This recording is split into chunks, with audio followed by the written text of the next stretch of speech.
Welcome back to the Business Besties Club Podcast, your go-to space for real, unfiltered conversations about business, marketing and entrepreneurship. I'm Katie, your host, and today's episode feels like a full circle moment. I'm joined by Tom Shepherd, the award-winning Michelin-Starred chef and owner of Upstairs by Tom Shepherd, the only Michelin-Starred restaurant in Staffordshire.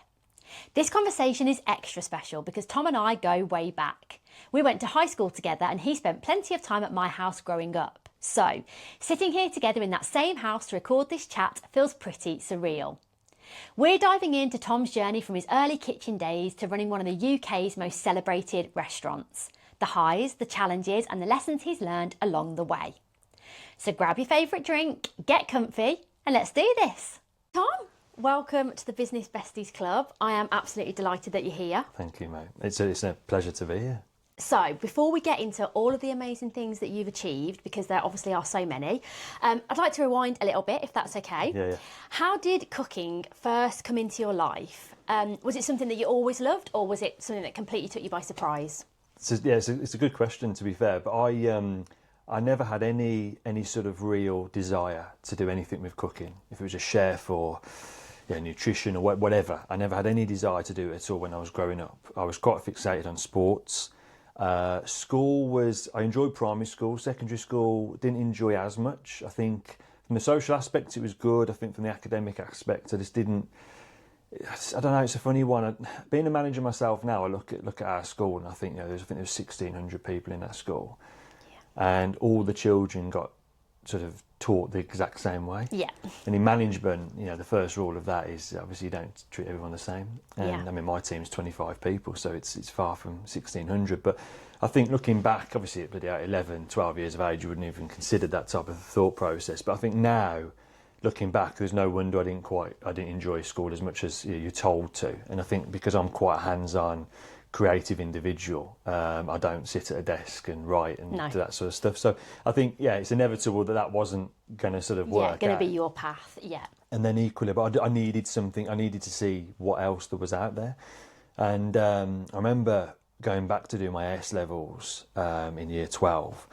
And all my friends had gone, Steve, or obviously remember there's quite a few friends who we just in that 6-week break we just didn't speak. Wow. We literally didn't speak. We sort of went out every weekend or whatever, but didn't really speak about what we were going to do. And I came back, and there was just none of my mates were there, and it was just the most strangest feeling. And I was working as a part-time barman at the time at George Hotel. Oh, okay, yeah. And to be fair, the general manager there he was a Villa fan, but he was a really nice guy, Mark Santi. And to be fair, I shouldn't have really been working on the bar because I was quite tall. I sort of got away with it. And Were you not old enough? No, not 17. Oh God! I don't know how sort of formal that sort of thing was. It was very loose back then. It probably was really loose, to be fair. But what I enjoyed about it, which I actually saw, what I really enjoyed about it is pretty much on Monday to Thursday, if I'd been rotated on, and I'd open the bar up, it was just me on my own completely. There's a couple of chefs in the kitchen. There was breakfast chefs getting ready for lunch, but again, it wasn't a popular food place. But I remember just me, a few old biddies at the front and stuff, just enjoy that coffee and biscuits. But it was like setting up the bar, so I'd have to do the lines, I'd have to top up the fridges, clean the bar, etc., go down, take an order for the cellar, put all that, stack all that. And I really enjoyed the whole sort of methodicity of it all. Yeah, and I guess the responsibility and ownership of that element. And then in a weird way, I'm an only child anyway, but in a weird way, I quite enjoyed just being allowed to crack on. Yeah. I really enjoyed just being in my own place and just cracking on. And then fast forward to basically Mark was sort of saying to us at the time, the general manager, mate, I think this is an industry for you. I think your personality really suits it. And I went on a training managers program, completely self-made from them.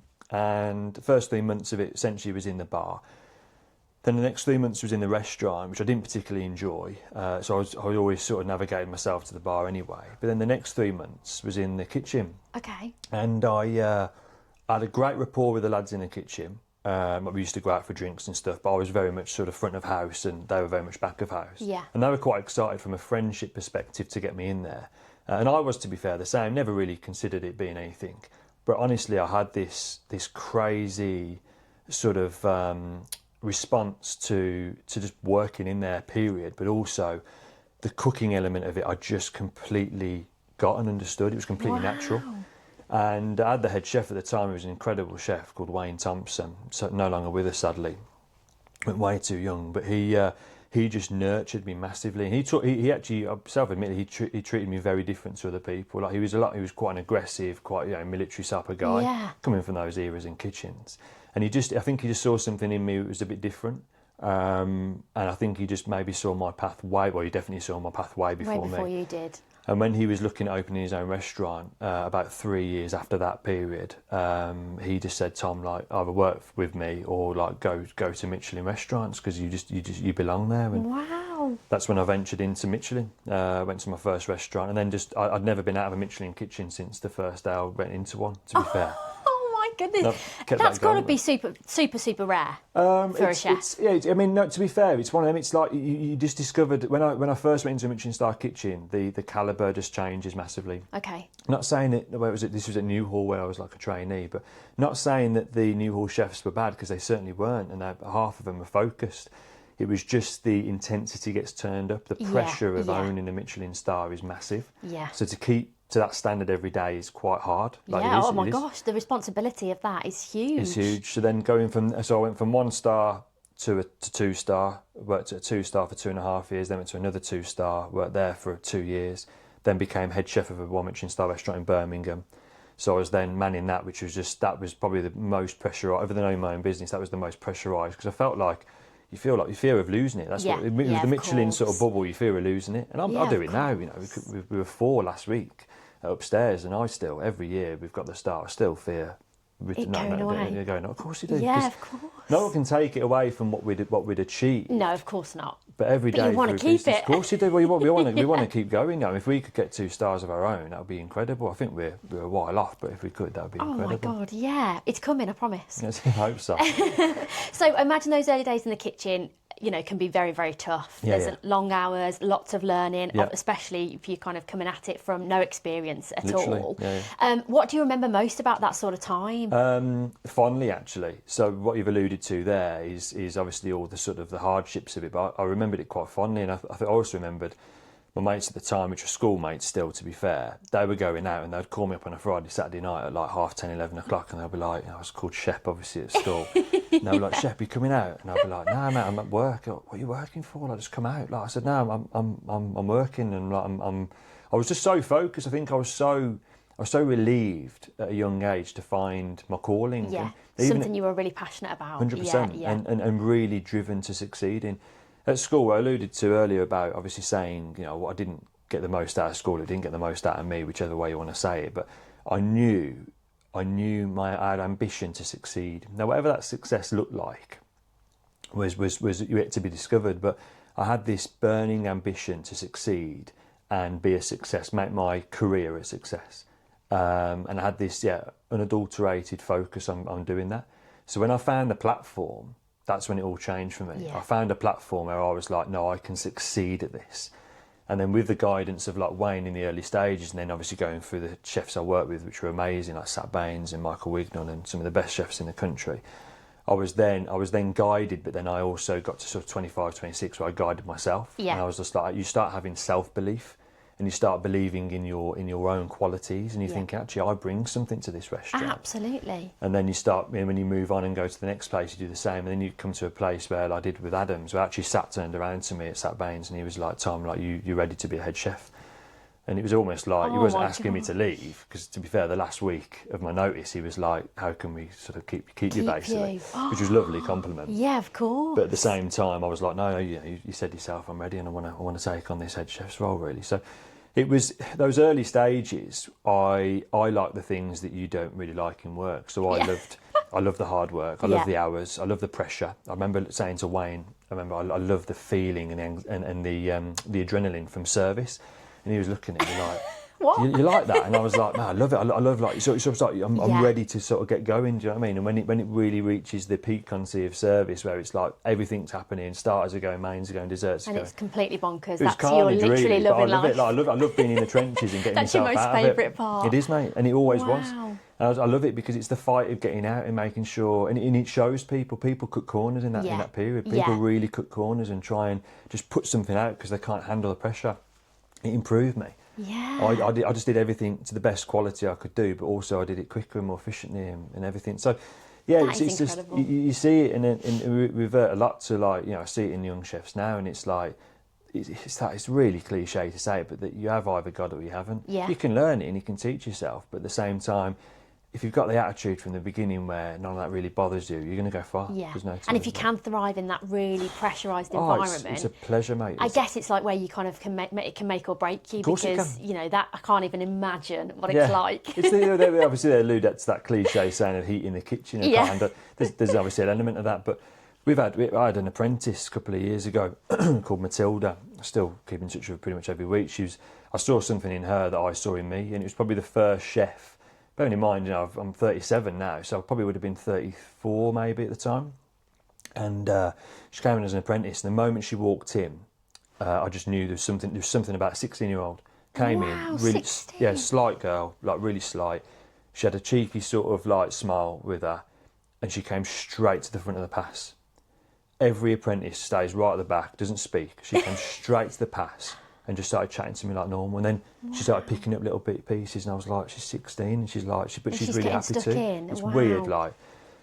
Took her on straight away. Well, she did 2.5 years with us, and I was really sad to see her go. But then she's gone to the best restaurant in the country, 3 my Michelin-Star in Notting Hill, and she's been there since January. She's come up to a year. I said, speak to her every week, and she's absolutely smashing it. And That it's is just like, incredible. That's where, like, I saw that, and I was like, that's exactly where she needs to be. And do you find that really rare? If you to find someone that has got that quality, 100%, you say that's the first time you've seen that in your in our restaurant. But I'd say, like, 100%. I'd say, I know it sounds really harsh, but to get to that level, she'll probably surpass me, I think. To get to that level, it's 1%. It's 1% of people, I think, God, really have that. If you think about the restaurants in the country, I think there's about 220 Michelin-Star restaurants. That's 1, 2, and 3, I think. Think how many restaurants are in the country. Yeah. That period, there's Yeah. hundreds of Oh my thousands of gosh. restaurants, right? So if you think that 220, out of all of those ones, yeah. and there's a section of chefs who work in those. Yeah. There's only there's 220 head chefs. So she's got to be, be yeah. one of a very, very, very few. Small amount, yeah. So- Wow, oh my goodness. But you mentioned earlier you've worked with some really, really incredible chefs. What were some of the biggest lessons that you took away from those experiences? I Great guess question. both personally and professionally, because from a personal perspective, it's like, this is incredible meeting these people. But Yeah, it is actually, But then from a but for professional working, isn't it? perspective, what you can take from them. Yeah, that's a great question. I think one of the first things I touch on is I was very fortunate enough to work with the chefs I wanted to work with. Wow. So I was able to, like, obviously forward your CV. If you're lucky enough to get a trial, you get a trial. You go in there for the day or two. At Sat Baines, it was a 3-day trial. Oh my God. But at the time, it was 2015. It was the best restaurant in the country. Wow. It was voted the best restaurant in the country. So, like, and to be fair, I'd idolised Sat. And that's just you proactively sending off your CV and saying, Yeah. give me a shot, I want to come Yeah. and work for you. It was that self-belief, what I alluded to earlier, it was that self-belief thing. I got to sort of 25, 26, and I think I was working at the Latimer with Michael Wignall. And I remember, like, Instagram had came in about 2010, 2011. And I remember, like, this Michael Wignall, he was the most exotic sort of chef in essence of, like, not only as a person, but the ingredients he used to use. Okay. Were like, he would put 17, 18 elements on a plate, but he'd use like 4 or 5 of them would be the most luxurious ingredients you could think of. I was like, how the fuck is he making it work? Do you know what I mean? Like, as in, even how is he making it work from a food perspective, from a flavour perspective, monetary perspective, because all these ingredients are unbelievably expensive. But I was like, if I want to go somewhere and try and learn how to cook the best ingredients on the planet, I obviously need to go there. And he had 2 stars. Sent my CV, and just to be fair, just a nice cover letter. And I said, you can be quite generic with your cover letter and just tell them about you, or you can say what I was doing, because I was sort of saying the reasons why I wanted to work there. Okay. So I would just put, like, I remember just putting, I feel fascinated with the ingredients that you use. I'd love to be part of your team. I'd love to learn how to cook those ingredients. I'd love to work with those ingredients every day. And from my perspective, if someone like emails me that, I'm like, okay, this guy's got some passion. Yeah. And they really are genuinely interested in it. Yeah. As well, they haven't just put a generic cover letter together. So when I started there, did 2.5 years, but I was one of the youngest in the kitchen. I was 25. I was a junior sous chef, one of the youngest junior sous chefs they've ever taken on at the time. Wow. And I remember, like, there was a 33-year-old chef de partie, and he was below me, and he would, like, often change my salt pot for sugar. No. Yeah. He would put water in my oil. So when you had searing hot pan, you'd put oil in it, and obviously there'd be water, so it would like catch. Yeah. Oh, mate.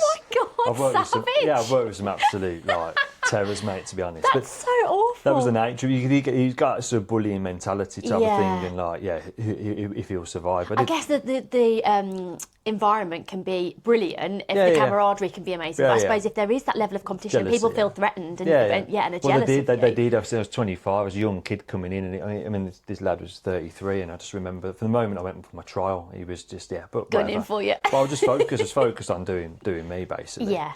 But then with SAT, I'd sort of I idolised SAT even before. So when I was looking at Wignall, I was a bit in a crossroads to go to put my CV in for SAT. But I didn't think I was. It sounds strange. They're both 2 Michelin-Star restaurants, but I just thought I could get into that for some reason. I thought a big team, part of a hotel. I thought I could get in there. SAT is just a standalone restaurant. And anyway, 2 years had passed. And Michael was moving on, actually. Michael was going to Gidley Park down in Devon, and he said, do you want to come with us or do you want to go your own way? And I said, I want to work for SAT. So he was like, fair play.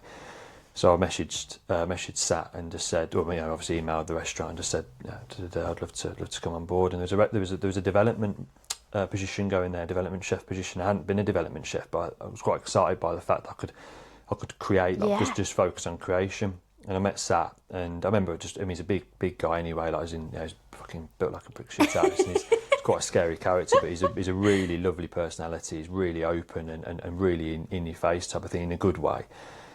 He tries to get as much out of you, and he did in those 3 days. It was brutal, like really heavy days, and he got me to cook like 4-course meal. Oh my God! I remember giving it to him, and I was just shitting myself. And anyway, I did it, and he took us on, and I think like 52 people applied for that job, and I got it. Yeah. So when I say I was fortunate to work for the people I wanted to work with, I was very fortunate. But that also gave me that ambition to make sure that I wasn't a 5-minute fling. I wanted to make sure that I'd sort of you were in it for the long haul. Yeah. And I remember leaving actually, and Sat and his wife Amanda would go to Australia like once a year because they just loved it.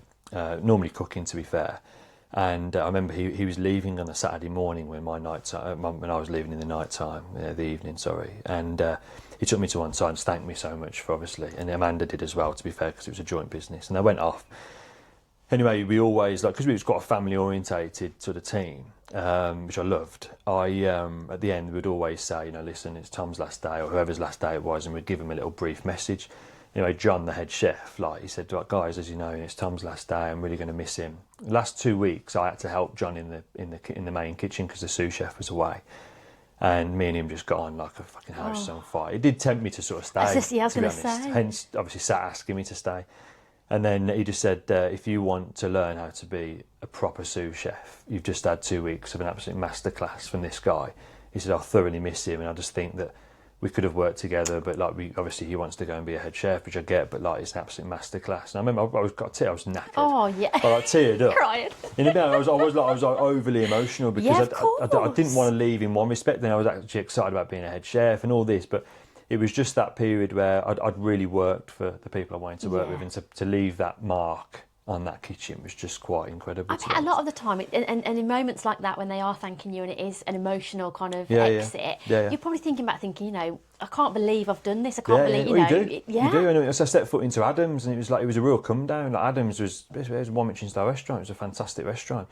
But being in that 2-star environment for 5 years nearly, the 2 restaurants, then come down to a 1-star and having people sort of mess around and not really take it seriously. It was difficult actually. Yeah. It was a difficult transition. And how long then did you stay at Adams? 3 years. It was up until COVID. Yeah, wow, up until COVID. Yeah, okay. Yeah. Literally, I worked the very last shift of 2019, which was New Year's Eve, and then I took January sort of off anyway.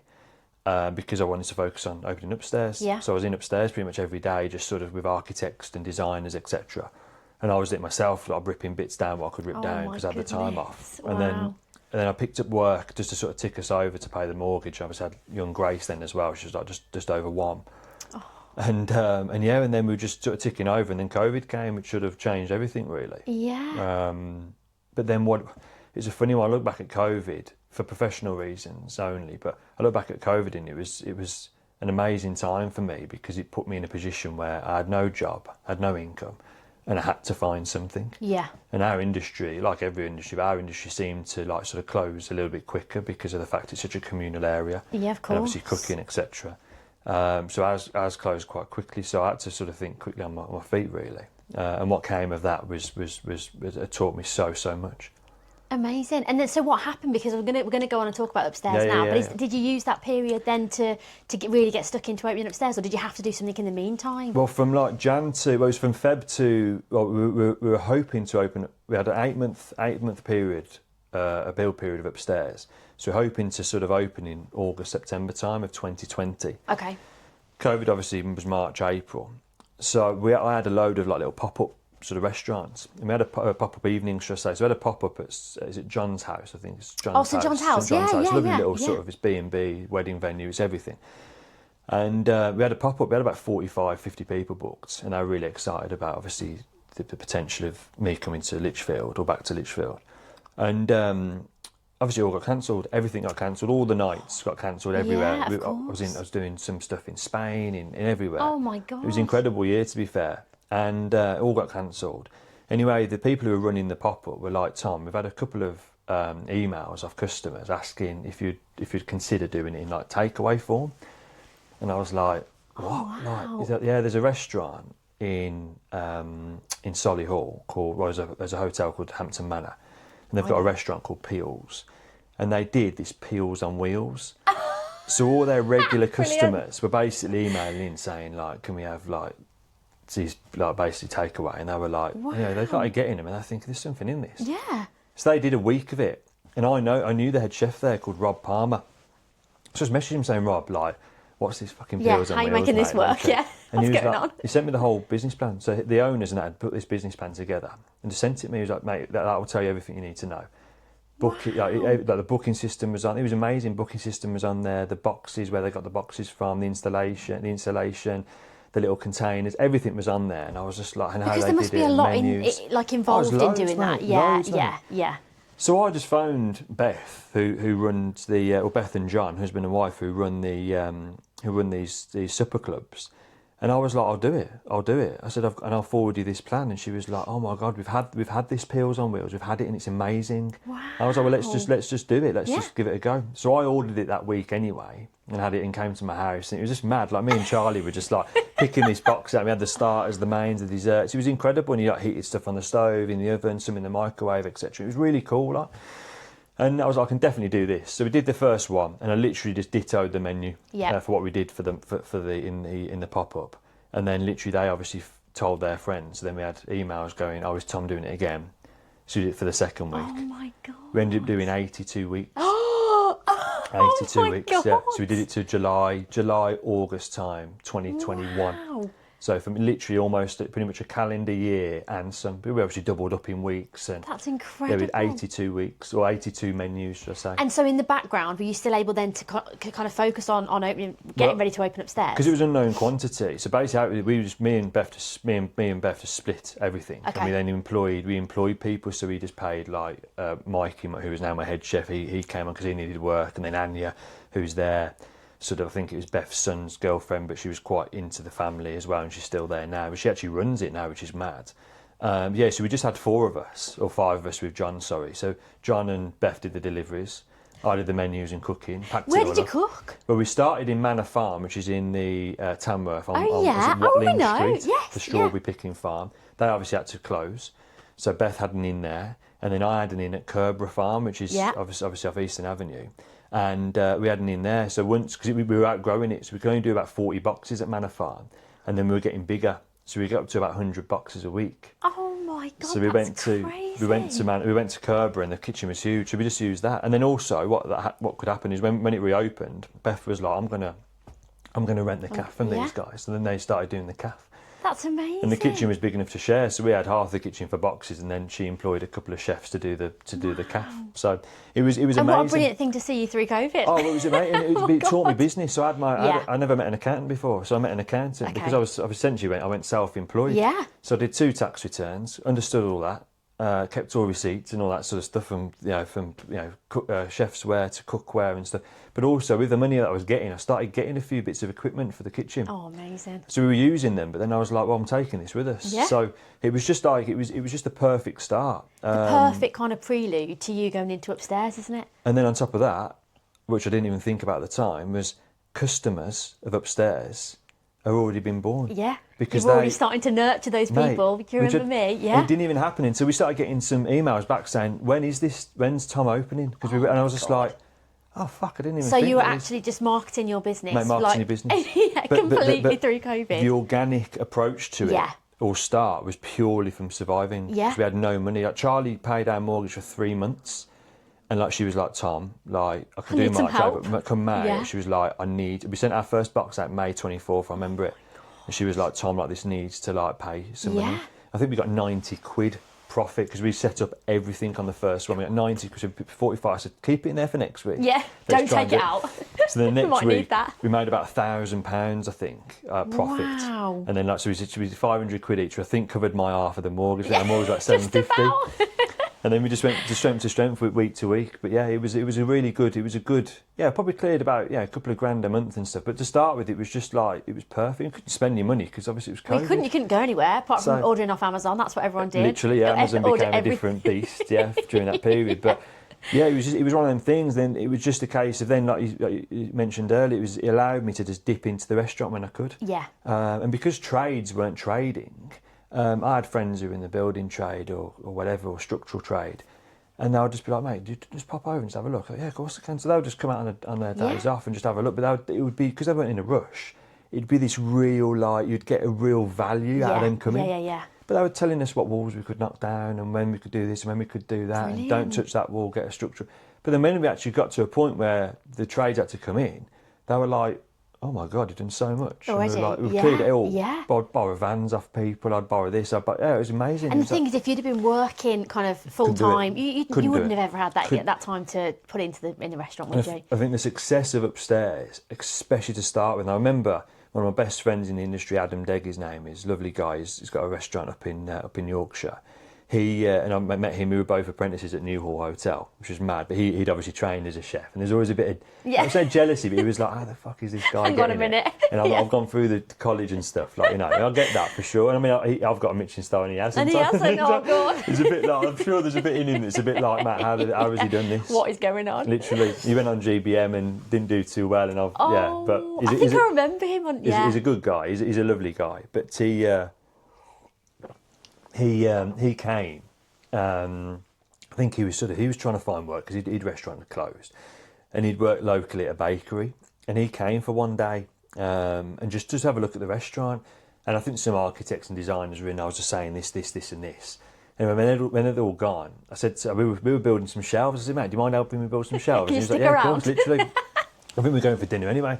So we started building these shelves with us, and he just goes, he was like, mate, like he said, I'm so fucking proud of you. And I was like, oh, cheers, mate. Yeah, cheers. Like I said, it's just because watching you, like you know, every element of this restaurant, it's like you've decided, like, or you've like confirmed or decided or changed or whatever. I said, yeah, I suppose it is, yeah. And he was like, that's really rare. And when you just asked about COVID, that's why I think I would have had to have work at the time. I wouldn't have been there. No. But I was physically there. Whenever there was a trade there, I was there. Yeah. So it's things like, oh, where do you want this? Where do you want this? How do you want this? Actually, I want that like that. And I remember the initial concept of upstairs looked a certain way, and I changed it quite a bit. And to be fair, I changed it because I could visualise that the sort of the flow of service. When you're in that space, you can feel how it actually is going to come together. Yeah. Exactly, like the toilets and stuff. They were like 2 large toilets, and I was like, I don't think we need 2 large toilets. I think we can get away with like having an extra toilet and stuff like this in the corner and doing small details that you think you wouldn't have even probably thought about. However, when you're in that space, you're in the space, and also, you know, who knows whether you're going to have more restaurants in the future. If this is the only restaurant you're going to have, you know, you're going to want to make it unequivocally the best it can be. Of course you are, mate. And but I had a shoestring. I literally had money from HSBC. That was literally, it was a buyback loan from HSBC. That was it.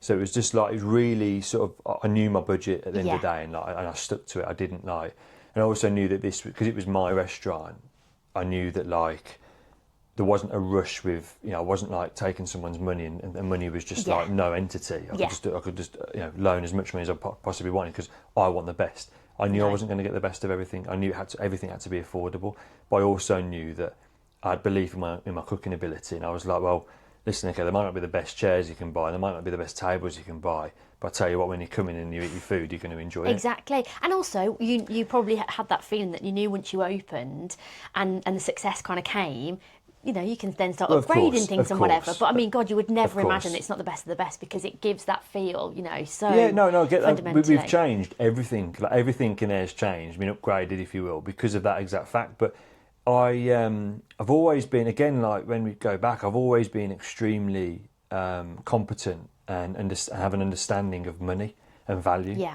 And what brings that value. Value is a very open word and a very large word that's got a lot of different avenues to it. What you see value in is completely subjective. But from my perspective, if we're a restaurant, I knew that the top of the list had to be food, the way we delivered the food, and the comfortability factor of when you're sitting eating food, right? Yeah. So if you're like that age-old thing, which was just slowly dying, which is good, but the age-old thing of Michelin-Starred is tiny plates of food. You get an array of cutlery. You have to sit really uptight and proper, and very, you sort of like this. prim and proper. You have to whisper with each other, and that's it. Sir and madam, and that's it. Well, upstairs is anything but any of that, and I never wanted it to be that. I was fortunate to work in restaurants, fortunately that weren't like that. Sats really wasn't like that. It's a 2 Michelin-star restaurant, best restaurant in the country, and it didn't do that. So I was like, okay, you haven't got to fit that mould. Exactly. Yeah. All the plates were different. They were different colours, different sizes, different shapes. The cutlery were in blocks. So like this was at 2 Michelin-star restaurant level, and I love the idea of that. I remember Sat turning around to me and going, mate, like when you're in a restaurant and you're constantly getting replenished cutlery every single course, that you almost have to employ someone. Yeah. To do that job. So it's like, if I've got a nice cutlery block that's been sourced local wood, this, it's got a story behind it. But it's also allowing the customer just to eat whatever they want with whatever they want. Yeah. It's like, if they want to eat the whole menu with a spoon, there's loads. Do you know what I mean? Yeah. And I just remember getting in my head, I was like, that's absolutely fantastic, because that almost creates, you're almost using the cut of an employee essentially, or a cut of an employee's job. Yeah. But you're actually creating a better experience. Enhancing the experience, yeah, absolutely. So I'd say a lot of value and thought was in that aspect. In those details, So like I said, like the seats that we first had, they were nice, they were plush, they were comfortable.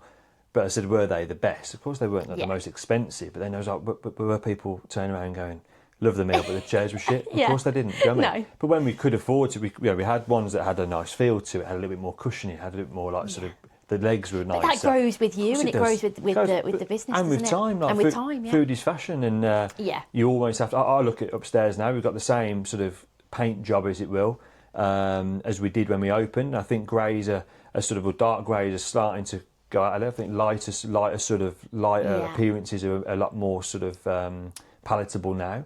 So we're looking at doing a refurb in Jan to sort of lighten the whole place up. Amazing. But that's what's going. But like you say, it's kind of keeping on top of what is trendy right now. What are people wanting? What's creating that best experience for people. And if you're a returnee customer of any business, I think it's important that there's a freshness to it every time. Yeah. So people like that coming back to some the familiarities. Of course they do.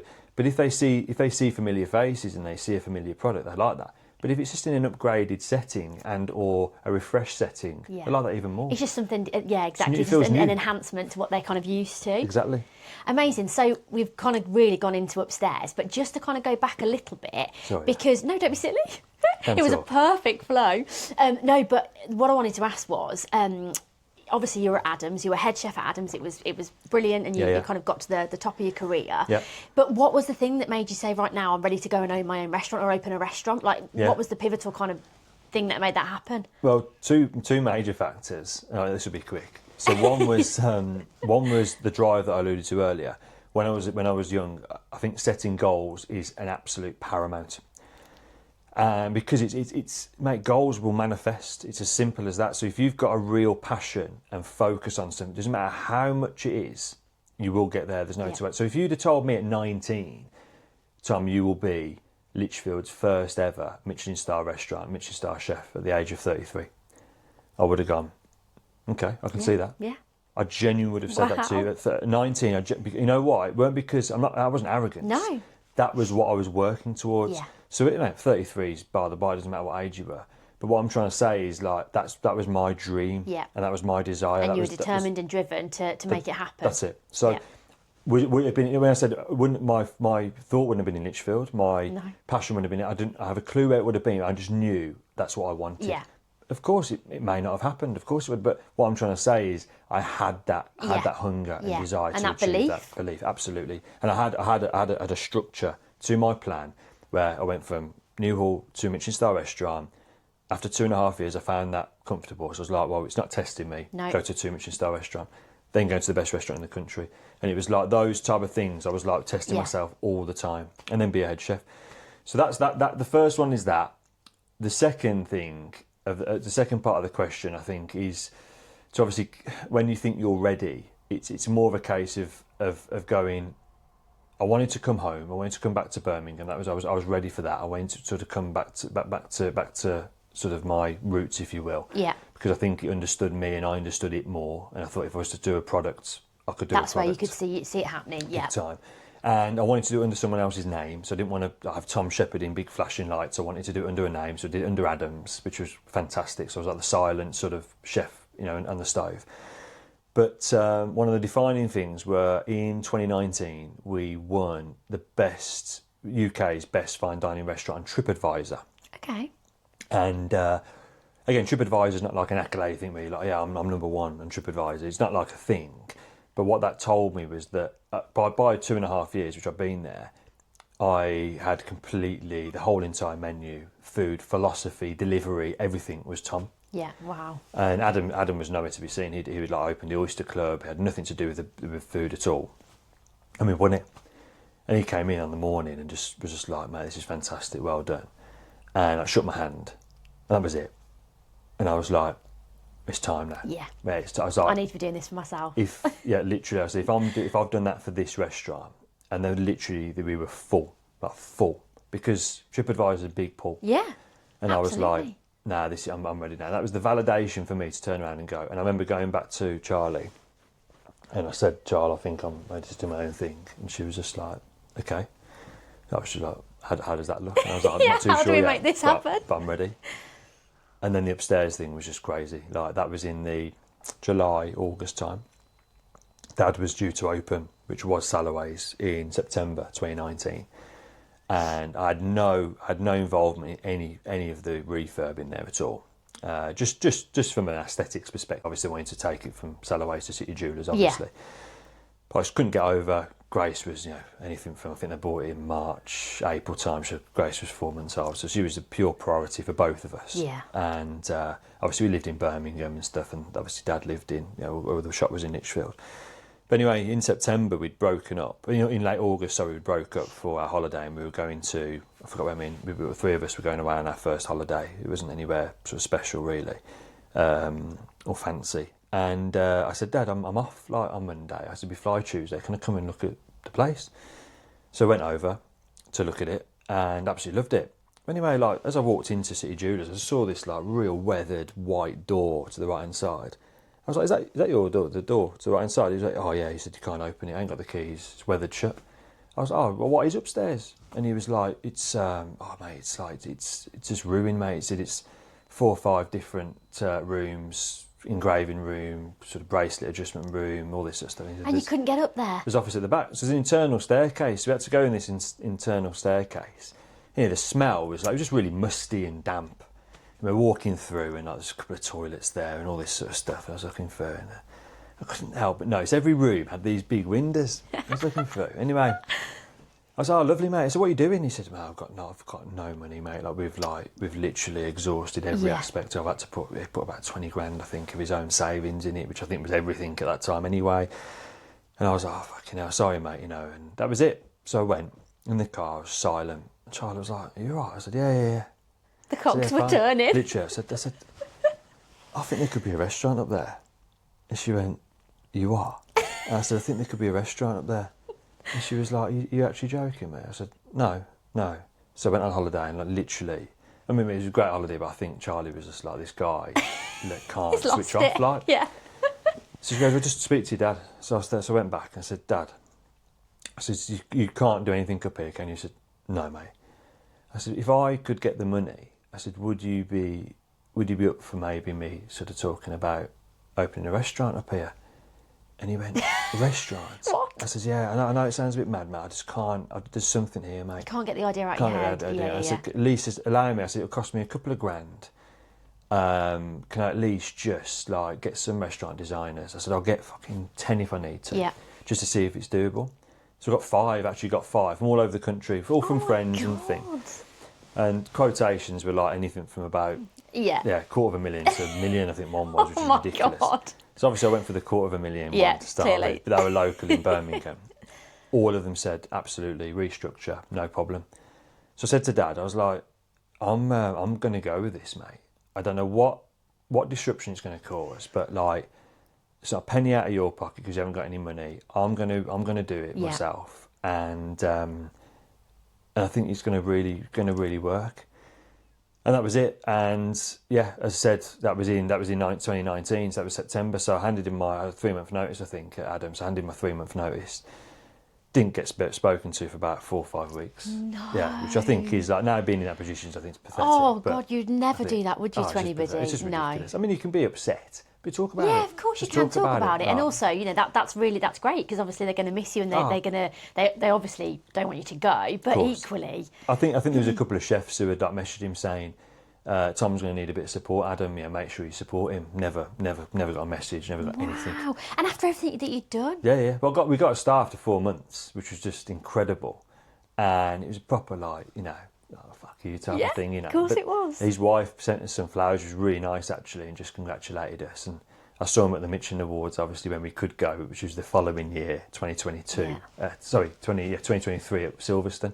And it was pleasant enough, but like he's just not my type of guy. Do you know what I mean? But it was a shame that ended in that way. But it is what it is at the end of the day. Yeah. I get it. I get it in essence of like, you know, I'm going to miss this guy because I was obviously making his life very easy, and I get that. But at the same time, it's like Tilly's gone. I didn't want Tilly to go, but when she said she was going to the best restaurant in the country, I'm like, well, you want that for her, don't you? Because I packed her bags and took her there. Do you know what I mean? It's like that, but you want it for her. And I know, like I miss her. We miss her now because she was a quality member of staff. But at the same time, we move on and we'll replace her, and that's it. And you'll always be there, probably to support her and have a great relationship with her because you'll want to see her do well. Exactly. So it's like that, but I think that would have been nice from them and more mature, but it is what it is. So before the doors opened to upstairs, were you terrified? How did you feel about it? I mean, obviously, doing the supper club had meant that you'd got naturally sort of experience. Yeah, but organically and kind of curated these customers essentially that were kind of that was a bonus. More. Yeah, we so the whole bill cost 220 grand, and we got to about 180. I think we lent 180. Oh God. 185 it might have been, and got to like August, September of 21, and I was like, so obviously I was having these video calls of like set up platforms, EPOS systems, all this sort of stuff, booking systems and reservations and stuff. All that I'd never done it. My head was just like a pressure cooker. And I had an amazing kitchen designer, manufacturer, fitter called Tony Shepherd. He owns Caterlink. Great guy, amazing guy. His 2 sons are now, they're twins. They're sort of taking over Ash. And I forgot I always work with Ash, but I forgot his other son. They're amazing guys. And he was like, Tom, listen, this is going to cost X, Y, Z. He said, I'm just going to charge you 10% to start with. Get your business open, get it running, pay the rest. Amazing. But at the same time, I looked at all this stuff and I was like, well, I need to get wine, I need to get food, I need to get clothes. We're not done here now, I need to get menus, I was like, shit, like we haven't got enough money. No. So I was just like getting these emails, obviously, from people. I was like, you know what, okay, I'm going to open the bookings. Yeah. So September came, and it's like our opening date was October the 8th. It was set in stone. So September the 8th, I was like, I'm going to open the bookings. I'm going to go 10 o'clock. September the 8th, it goes, and I'm going to put a £25 deposit because this is my business and I cannot afford to have no shows. No shows, yeah. Especially after COVID, I was like, if people have a sniffle, they ain't going to come out. No. If people have a sniffle, but they've paid 25 quid each, which just comes off there's no extra money. It just comes off the bill. But I was like, this shows that little level of like, you know what I mean? They're going to, what do you call it? Where it's like, where you put your money down for Well, something. it's like more like a commitment. They're making It's a commitment, That's aren't exactly they? Yeah, what I they're was making a looking for. commitment So to you. they've made yeah. a monetary commitment to come to upstairs. Well, I don't mind saying this at all, but within half an hour, we'd made £46,000 on £25 deposits. Are you joking? £46,000. So it took us so we needed 35 grand. And I was literally stood, I was in charge, so Charlie was out at work, Gracie I think was at nursery, and I was literally sat in Charlie's dressing room. I put her laptop, I didn't even have a laptop, put her laptop up and just went onto, it was Res Diary I went onto Res Diary and just watching it, and all of a sudden you see these names. And also, like I say, the amount of names that I recognised from the day I was mental, I started seeing these names, and I was like, just clicking through the days, and I was like, that's October done. I was like, wow. I was like, oh my God. I was like, oh my God. We opened 5 days then, so it was Wednesday to Sunday, so we did Sunday lunch. And we did a double sit-in Sunday lunch. But also I'd set this whole platform up, so I was really like nervous if it would work. I was like looking at of course, so and then the next thing. It was working. So then I went onto Stripe to see where the deposits had gone. And I was just like, what? I bet you couldn't believe it. It was the longest. It was like between, because obviously I hadn't earned any money through Stripe, so I think they take about 2 weeks to pay you. So now it's like a couple of days or whatever, but then it was like 10 days or 9 to 10 days. So like, and I had to verify it because it was quite a large sum of money. I had to verify it and stuff. Because it was one first hit anyway. This money just dropped into my account. I was able to pay for like the wine. Oh my God, the relief! Oh, it was just incredible. But it was like 3 weeks before. No, I mean that was like nearly 2 weeks before we opened, and I couldn't even afford the uniforms. And when that dropped, it was just like this incredible. Yeah, it was incredible. But what a brilliant decision to make, though, to go, do you know what, let's just open the bookings and see what happens. And, and look what happened. And Kate, I can honestly say, even now, 4 years in, every single decision with upstairs has come from myself.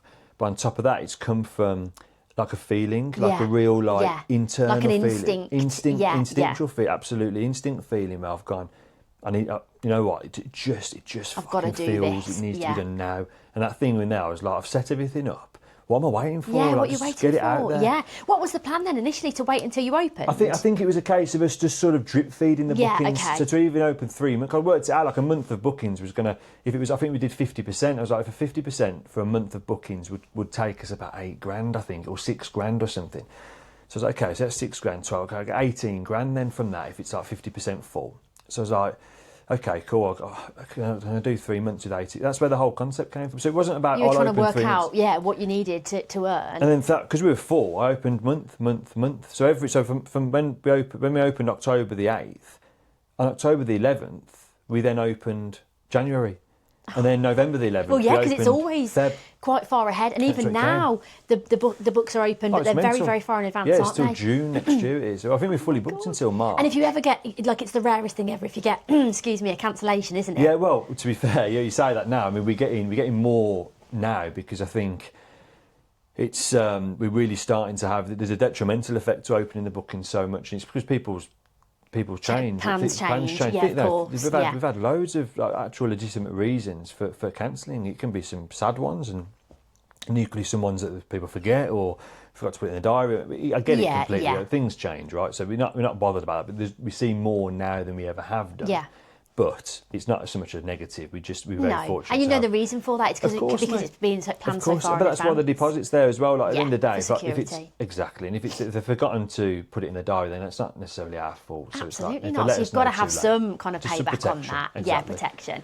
So you said it earlier, but just 4 months later, after your doors opened, you earned a Michelin-Star. I think, What on earth was that like?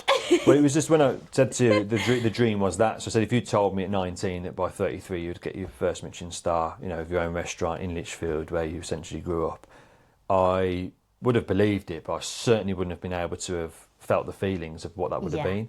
But then equally, I've never opened my own business per se, and that those 3 months from October to December were the hardest I've ever, like mentally, physically, emotionally, relationship. I mean, I don't know. Charlotte has just been incredible that whole period of with Grace and just I wasn't at home. Do you know what I mean? Yeah. And she was just insane. So every element, and she actually covered shifts as well in the restaurants. My mum would have great. Yeah, it was brutal. And we just got this. It was actually on a Sunday lunch. We opened for Sunday lunch, And Alex, who was our sommelier at the time, went into the back room, and the back room was just like, it had my desk in, it had the front of house desk, it was like changing rooms, it was like wine cellar, it had everything. Everything. Tools and fucking everything. And he just said, mate, there's like, chef, there's like this, there's a French lady just left a message on the voicemail. I was like, yeah. I was like, in the shit, like in the middle of carving the everything. beef, Yeah. do you know what I mean? What? And I was like, what's up? He's like, she said she was from the Michelin Red Guide. I was like, the Michelin Red Guide? And he was like, yeah. I was like, you fucking pulling my pants down, do you know what I mean? He's like, Tom, I'm being serious. So like I said to him, I was like, Mike, he was like, yeah, go like that. So I ran into the back and I played this back, and it was literally, she was so French, mate. I couldn't really understand what she was saying. And she like said this number to call her back on. Oh no. Didn't even get it. I was just like, what? So I was like, leave it. So I did service. And I was like shaking during service. And I was just like, but she definitely said Michelin Red Guide. I remember it. So anyway, at end of service, like, I controlled myself. Anyway, when I came back, Michelin actually, that was the sort of year, post-COVID, that was the sort of year where they started going a little bit more into the social media aspect. Okay. So I knew they were looking at, they were actually asking restaurants just to forward images because they wanted to include you in the book. The book's huge. I mean, there's restaurants in Lichfield that are in the book for like plates, I think they're called. And they're just like the entry level where it's just like, we've been to this restaurant, it's nice, I'm going to put it in the guide. Yeah. But they still ask for pictures. So I genuinely assumed they'd obviously That was what it was for. They'd obviously been, but there's no way, I think for a start you get inspected anything between 3 and 6 times. Yeah. But there's no way they've been... Before you can earn the rating? They can't have one visit and go, yeah, they can. They'll go, oh man, this is great. But then they have to tell like a senior member, they'll come. Then a national member will have to come. They all have to okay it. So I was just like, I don't know how. I mean, there was some individuals, there's some really like tables that you could quite clearly say, I think they're probably inspectors. Yeah. But at the same time, your head is just so up in the clouds with trying to organise. Especially in that early period of you opening, because you're still finding your feet, aren't you? I don't even know what your business is. Yeah. It's crazy, and you're moving at such a pace. Like the initial menu was just a real delicious menu, but it was like what we could do.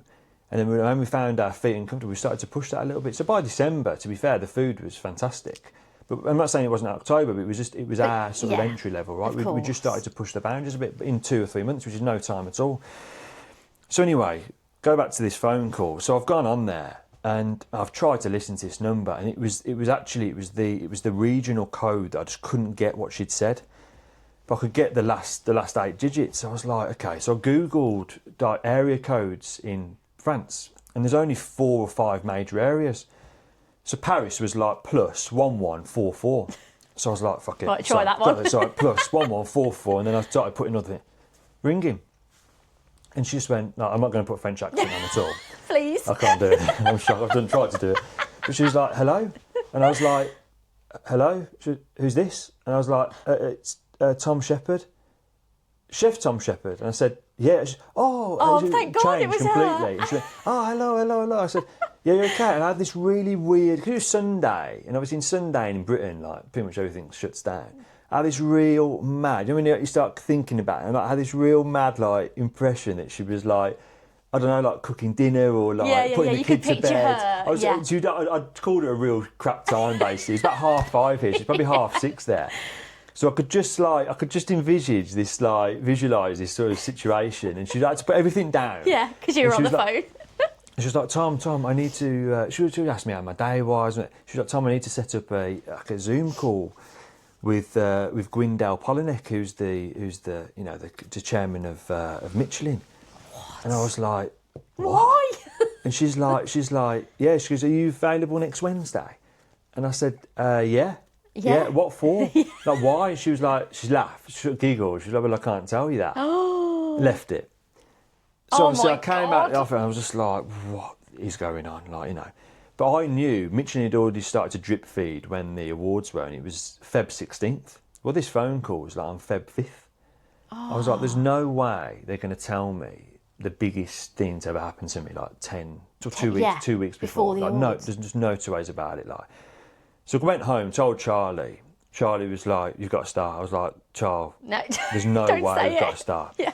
But I had sleepless night Sunday, sleepless night Monday. Tuesday I was a zombie. Oh my God. I'd completely convinced myself that we hadn't got a star at all. So I slept like a baby Tuesday night. And I was like, tomorrow night is literally... Because obviously, because it's been COVID as well, there's been no interaction with Michelin at all.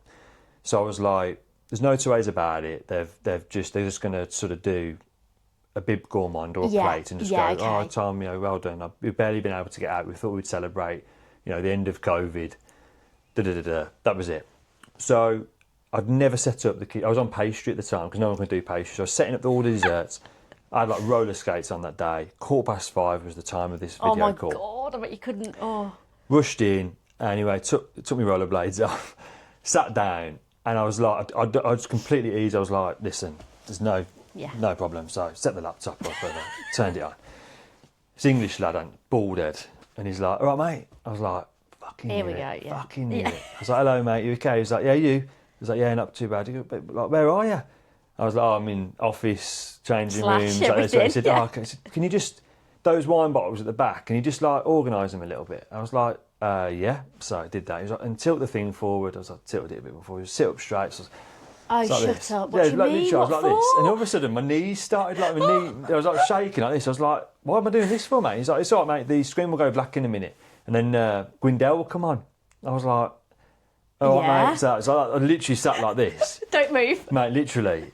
Goes black. Gwendell comes on. And I was like, oh my God. And he goes, bonjour, Tom, like this. I said, hi, Gwendell. He said, how are you? I said, yeah, fantastic, thanks, mate. Yeah, great. You? And he was like, oh, really good, really good. And he said something along the lines of like, you must be crazy opening a restaurant. And he said, I said, yeah, pretty crazy. I said, but it's gone well. And he said, no, I know. He said, my inspectors have struggled to get in. So I said, right. I said, okay. He said, yeah. He said, but they have. He says, they've been in. He says, and it gives me great pleasure to award you 1 Michelin-Star. And I was I've got like, goosebumps. what? Oh, mate. My God. And this whole thing just came over me. And I just dropped, initially just started crying straight away. And then he stopped and says, guys, because we haven't got like an award ceremony, like who would you call first? I said, it has to be Charlotte. And Charlotte's last words to me as I left the house that morning was like, you give me a call. Like I said, well. So I gave her a call and I broke down then. So I had like sort of tears, but I just broke down. I actually said hi and she was like, come on, what have they said? Oh yeah, what is it? And I couldn't answer. You couldn't She tell was like, Tom. Like, I said, I've got 1 Michelin-Star. She said, oh my God, I went mental. And it was just the most incredible feeling. But we haven't touched on too much, but when I said about the sacrifice, every single bit of sacrifice, emotional, physical sort of hardship, because it is hard. Yeah. I've been through. It just got validated in that one session, and that's what I did. That feeling alone was what I did it for. Everything worthwhile. Literally. Yeah. Oh my God. So did the award ceremony happen? Yeah. So basically, so then I had to have about 10 minutes, and I brought Michael in. So Michael is my head chef now. Incredible human, to be quite honest, but an amazing chef. I would not have been able to do anything without him. But also he was travelling with his girlfriend at the time, and obviously got brought back. They'd both like obviously ended their rent. So they were coming back to like set sofas basically at parents' houses. He had no job, so he like took a job at Papa John's, I think, in Lichfield for takeaways at the start. I was like, mate, I'm going to set this this dine at home box thing up. So took him on, paid him a good wage to get him over, and then he got his own place and stuff, which was great. But then I was like, mate, like you're part of upstairs now. So then he started obviously helping me knock it down. He helped me build it, simple as that. Helped me build the job. He loved, because he was only at 25 at the time, he loved being a part of that as well, and watching someone essentially fabricate their dream. And then, so I called him in after 4, and he was like, to say he was loyal was an understatement. We were there day in, day out. Whatever he needed doing, we were there. And he was doing the exact same. He was putting as much effort in as me. And I called him in, and he just broke. He had the same response. Yeah, I can imagine. It just means so much to you, doesn't it? No, it was just that was my lifelong, career long dream, and for it to be validated then was just insane.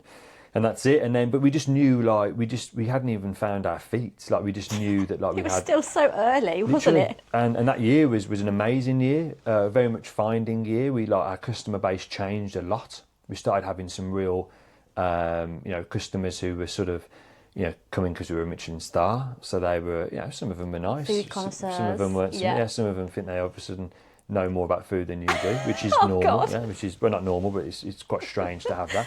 I remember an email came in and they didn't like the spelling of a sauce that we'd done. It was the correct spelling, but they said the certain characters of it, weren't quite right. And in a Michelin-Star restaurant, they don't get that wrong. No. So I said, okay, well, thank you for that. Just because I've just won a Michelin-Star doesn't mean I'm not quite aware of what it means and what restaurants are. But it is what it is at the end of the day. You get every job's worth want to have a little bit of an imprint into your business. Oh, God. But that all settled from 23, and then we're in 25 now. And I think this year has probably been the hardest, both personally and professionally, actually.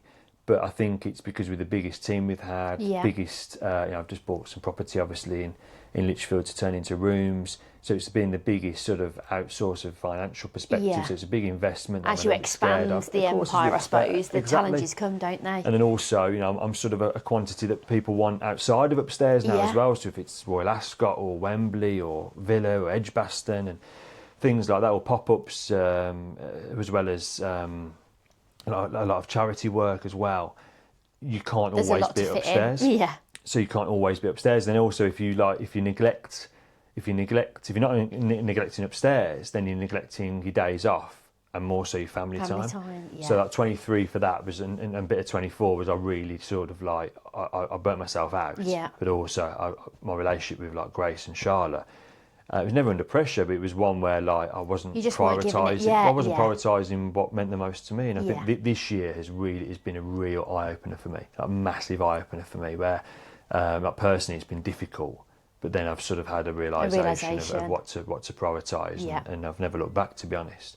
And also like for allowing people to work around, like, these people who want to come in for you, if it's an outside thing, it's like actually no, like my restaurant opens Wednesday to Saturday. It cannot have a detrimental effect on that, but at the same time, it can't also have a detrimental effect on me or my family. Yeah. So how do we balance that? And it's the balancing act, and it's ensuring that the right people are in the right places. Yeah. You set the business up to a point where it can survive quite clearly and easily, not survive, but can quite easily do what it does without you being there. And you almost want to create a business when actually when you're in it, like today when I go into work, it's almost like I'm an addition. Yeah. So it's almost, the boss is in, that's great, that is. Yeah. It's like, nothing changes. No. It's just, Tom's in, Even better if you're there, Exactly. So it's like, and when I'm in service, it's like, it's lovely for customers, because if they wanted to speak to me or wanted a photo or a chat or whatever, I can just come away and have a chat with them. Because it's all still going on behind the scenes, isn't it? Nothing changes. That's where you want it to sort of be, really. Absolutely. Do you think the kind of realisation in terms of the I hate the term work-life balance, but prioritising what is important to you, do you think that's come as well as getting older? Because I definitely feel that's what comes as a fundamental part of growing older and understanding what's important to you, and then really putting a focus on that. Absolutely. I think age and experience will naturally develop that type of part of you, and also make you appreciate it more. I think even though you're in a relationship, I know you've been with Gav for many years, and you've obviously got two lovely lads, but like, I think when you're transitioning from school to then finding your way in life, it's all completely individual. It's you're speaking to you all the time. You're just in your head all the time, navigating. When you obviously meet a partner, the vast majority of those first sort of honeymoon years are purely about you working it out for you. Don't really do much together, as in working out. You obviously do physical activities together, but you don't actually do it mentally and emotionally. That grows. When it comes to a point when you bring in children into it, again, as an individual, you work out what parent is, and then you work out what they're like as a parent, and it's fucking mad. It's an absolute minefield. But then, like I said, as time goes on, your appreciation just switches. Yeah. Your desires switch. And of course, you want to be successful, you want to do this, but also it's like, what does success look? And I allude back to that value. It's like, what do you value in life? What's now valuable to you? Yeah, exactly. Absolutely. And if you still value working 12, 14 hours in a restaurant, only being there for your customers, that's absolutely fine. From my perspective, I don't value that for my life. Yeah. I want to be there for my family. Yeah, absolutely. And let's face it, that the reason why I set my business was to obviously achieve accolades and be successful in that, right? But again, what's success? Yeah. Success to us is like, we want to put a roof over our heads. We want to strive. We want to get the best possible foundation in life we possibly can, because that's the effort that we've put into it. Absolutely. And when you put that amount of effort into something, you would hope of a return. And fortunately for us, we're got a very successful business. We've been able to invest in that business. We've also been able to invest in other businesses, and hopefully sort of reap the benefits as we carry on. And that's what life's about. Amazing. So a lot of listeners and people that are watching, they are building also passion-led businesses. Yeah. So what have you learned about turning your passion into something that actually works as a business? Because I know you mentioned earlier, you'd not met you hadn't spoken to an accountant or filed a tax return. Yeah. There's so much that comes then with running your own business. Yeah. Are you able to keep the passion, alive while doing that? Oh yeah, 100%. Yeah. Oh, the passion. If you haven't got passion, there's no point. So that's you have to have passion. You have to have pride. So you might have passion, but if you're willing to cut corners and do things, that setting a limited or ill example, then just don't bother doing it, and then you can't get frustrated with people for cutting corners because you do it. So everything comes from the top. There's no two ways about it. But to answer your question quite sort of straightforward, and I think this is the same in every business, to be quite honest, listen to your customers. Honestly, I know we've alluded to the guy saying about the sauce. don't listen to those customers. The great thing about owning your own business, you can choose who and what you want to listen to. But there's normally 9 times out of 10, there's even how it's written, even if it's the 1-star review, doesn't matter, and it's written with real aggression and frustration, anger. Of course, they're frustrated, they're angry, but there may be some real value in what they are angry about. Yeah. And we really listen to our customers, and what comes with that is, you may disagree or agree, doesn't matter. That actually doesn't matter. And the reason why it doesn't matter is because you've got the skill set. So your passion, which you alluded to, is your skill set, and you're passionate about what you do. If you need to change the direction to enhance the customer's experience with your passion, with your focus, with your product, do it. You can do that, yeah. Just do it, mate, because that is what will make you successful. If you're listed, because at the end of the day, the customers are there to buy your product. Absolutely. Whether it's... They're the reason you're doing it. Exactly. So from my perspective, it's like, listen to them. There may be some value, and that's when you can have that balance where you're thinking, actually, with my experience, I don't think that will enhance my product or my business. But actually, that is a great idea, and I know I can do an upstairs twist on that idea, which will give them the thing they're looking for. Yeah. And that's what I did. So as long as it stays within your remit and what your product is, and you deliver it in a way in my interpretation, I deliver it in a Tom Shepherd way, it will still tick a box for them. It may not be what they considered, but it will still tick a box because that's what they were asking for. You've listened to them as well, yeah. Exactly. So I would say that. So you have to be passionate, and you have to listen to your gut. Like, don't be overly influenced by other people. Yeah. I would really say, your accountant, have them as an accountant. Yeah. Don't have them as an advisor in any other capacity. Don't have them as that. Because it's like, I remember when I first took on my accountant, the accountant, the head, whose business it is Paul, who's absolutely fantastic, very similar-minded in essence of business growth and cautiousness. Yeah. They had a creative consultant who I like an awful lot, but he was very much like, Tom, turn in some good money, start putting this away, start doing this. So I go back to Paul and I'll be like, Paul, like, I don't really think, just stick to what you believe in, mate. Yeah. You just do it. Yeah. And then we come now, and Ian's no longer part of it, but I just deal with Paul now, which is great. But at the same time, he's like, Tom, like, we'll advise this, but it's like the business perspective. And he's never once said it, but I've always had a sentence in my mind saying, mate, you stick to accountants, I'll stick to running my restaurant, because they're two completely different things. Of course they are. And like you say, like I always talk to my clients about surrounding yourself with people that can support you at what they're good at. If you need someone in marketing, if you need someone in accounts, whatever it might be, surround yourself with those people. Absolutely. But ultimately, you're the one that's got that passion, you're the one that's got that skill set, but it's great to have that team around you, but don't get too influenced by them, exactly what you're saying. And it's an extension of you. Yeah. It's an extension of you as a person. So it's not an extension of your accountant. It's not an extension of anyone else in your business. They can all sort of put ideas towards you. I mean, I get inspired by my team. Do you know what I mean? Of course. That's what you want. You want to draw inspiration from them. But if those dishes become their dishes and they start developing dishes and I put it on and go, this is this, it's no longer Tom. No. Simple as that. Even how I cook is the way I cook. That's it. It's just, no one would produce the same dish that I can produce, even if it's the same ingredients, because it isn't Tom, and that's what needs to be considered. And I think, so if you are starting a business or you're in a business, I think it's just the passion has to be there full print. I mean, I drive to work now for 4 years, and every day, every Wednesday more so, because obviously it's the start of the new week, I get excited about coming to work, and I walk up those stairs and I just look at everybody, and it's like, I look at people cracking on and head down. And the pride you must feel it's from that. incredible. I mean, there's people in my business that I love. Yeah. There's individuals who have been, I mean, Noah, Dan and Mike have been there since the day we opened upstairs. And they become part of your family, don't they? That's it. I love spending time with them inside and outside of work. They're lovely people. I've seen Noah started at Adams when he was 18 and now he's 25. Wow. So it's like I've known him for 7 years as a kid, and now he actually is a man. Yeah. Like, it's wild, like do you know what I mean? I mean, he's tried to act up to one since he was probably 18, but actually seeing that 25, he's got an amazing partner called Vic, who also works upstairs, which is just an absolute superstar. So we've got people who are just like, we've got some incredible. So when I see them, they genuinely make my life and my day better. Yeah. Because I cannot believe, and I'm just so appreciative of what they have and what they continually give to you and the business. That's amazing. So we've talked a lot about running a restaurant being stressful. How do you manage to stay grounded and sort of manage the intensity of it all? It's hard. I get overwhelmed. I suffer from anxiety as well. And I went through sort of my 20s, sort of mid to late 20s were worst. With suffering from anxiety attacks and stuff. It just gets very overwhelming at times.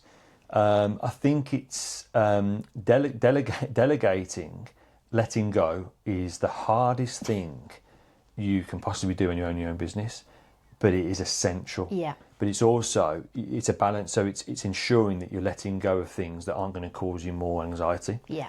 So like whatever that might be, in my way, managing people is something that I'm really good at, but I also need other people to be good at it. Yeah. So I can't manage everybody, especially with a team now of 25. That's what I mean. A lot of people to kind of look after. But they saw Tom as not their like scary boss. They saw Tom as a mate. Yeah. They saw Tom because I'm 37. I mean, I've been called a dad before. Like the one girl said she's 22, which is a bit random. Yeah. And 15. But they were like, I know it sounds really weird. They see you as like a father figure. Father figure, brother figure in certain things and stuff. So I get all that. I completely get it. Like Tilly said to us, she was like, the dad, that you're like a father figure to me, And you don't want to lose that element in a way, because that's great, and that's how you build those relationships. And because people are so dedicated to you, and they probably love you right back. They're there. I think some of them are there purely for me, because of actually, you, which is amazing. But equally, from a business standpoint, you need it's when impossible. there are issues and things that you've got to manage from like a HR perspective, then that makes it impossible for you, surely. So that's what I'm trying to say. So like we've got an amazing company who look after all the HR side, and the lady who I deal with is Ravinda, and that was a massive weight. I was doing the payroll myself. Oh my God. So I still pay the staff now, but I don't do the payroll. Got a company that do all the payroll and everything. I still fill in the hours and dates and stuff. I sort of quite enjoy it. This is the balance. I quite enjoy doing it because it's a bit different. Yeah. I quite enjoy it. I like knowing who was there, who wasn't there, who did turn up for shift. And I just like being on top of that type of thing. That's the managerial perspective. Yeah. But then it's like from the one-on-one, it's like Mikey runs the kitchen and I need everyone to go to Mikey before me. Yeah. And then Harry's our restaurant manager. I need everyone to go to Harry before me. If they're not getting what they need from that, then they can come to us. Then fine, yeah. And that's massively diluted the sort of the knock on the doors, etc., which I get. But I do also want people to be able to feel they can knock on the door. Yeah. We lock the door and we have a safe space and we'll talk. It's normally personal now. So when I do get a knock on the door, it's normally, for Georgia, whose nan's been really unwell and sadly passed last Friday. Oh. But she's been unwell for a very long time. She's been in and out. The story's been sort of positive, then negative.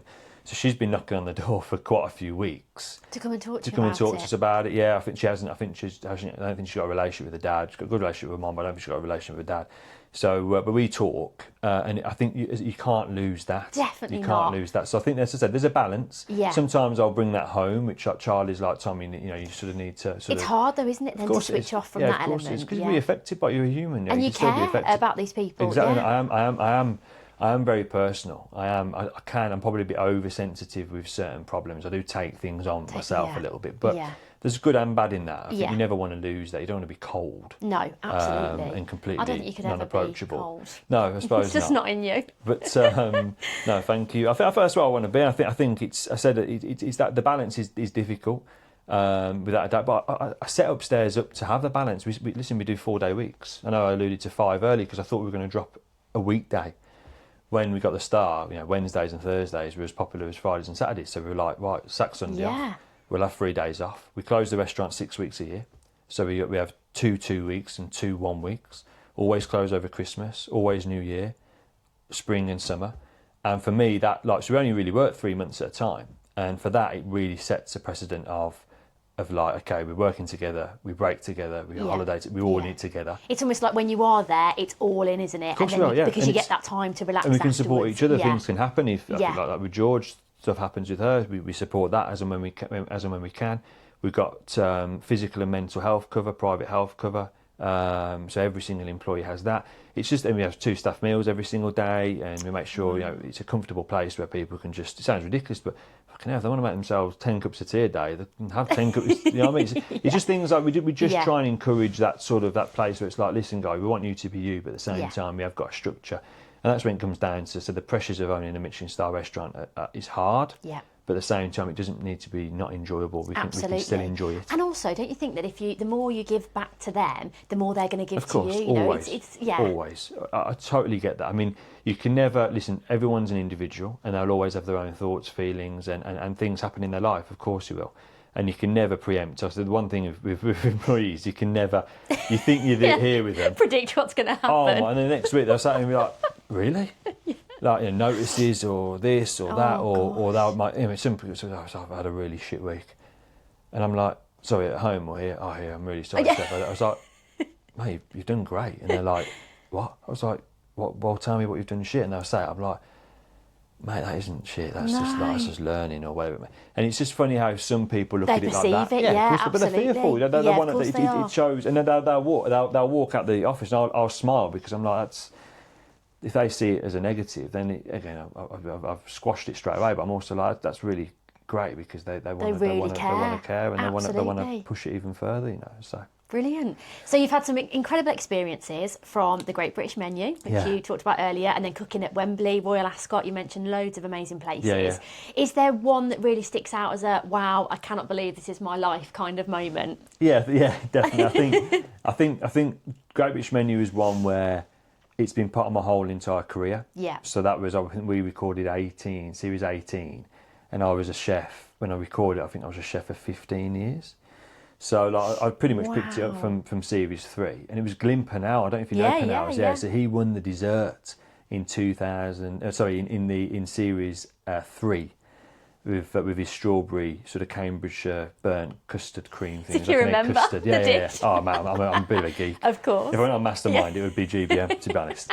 But I remember all the chefs who were there that one year. But I remember being completely fixated with Glyn because I thought he was this real young, hungry brummie who just had a Michelin-Star, and I was like, that's the guy I want to be when I'm older. I'm going after him. Big time. And then I was like, and then now he's a friend, which is just wild. Oh my God, which is wild. And he's what we've achieved and what Purnell's achieved in their first sort of 4 years, we've almost paralleled. It's mad. Like, it's mental what we've achieved at the same sort of pace. And how he is as well, I think he's probably a bit more sort of, a bit more outspoken than I am, but he's a lovely, very approachable character. He's a great guy. So I looked at that, and so then to actually be on it was just a dream, also a little bit unbelievable that I was actually on there, and I was like, the cameras are in your face, and I'm like, I'm actually going to watch myself on Great British Menu in a few months' time. It's like, it's a bit wild. But then to win the main course on my first go was just like, what the fuck? Oh, it was mental, mate. Insane. Like, mental. So to do that's got to be your moment. From that perspective, without a doubt, like that is just. I look back and I think I can't believe I did it. And now I'm back on. I recorded it a couple of weeks ago as a judge, and it's just like that's such a short amount of time. Like, so then I'm getting paid for it now. It's just like what? Like, it's just that whole turnaround, and seeing the producers now. From they were properly producing me and speaking to me like, Tom, you need to be. To now that I've got my own dressing room. Oh my God! And they're like veteran Tom Shepherd. And did you send a rider of all your requirements and things that you wanted? Obviously, I'm that guy, but it's like, do you want tea? Do you want coffee? Do you want this? Do you want that? And he's got this little fridge filled with fucking everything. It's just like, what the hell?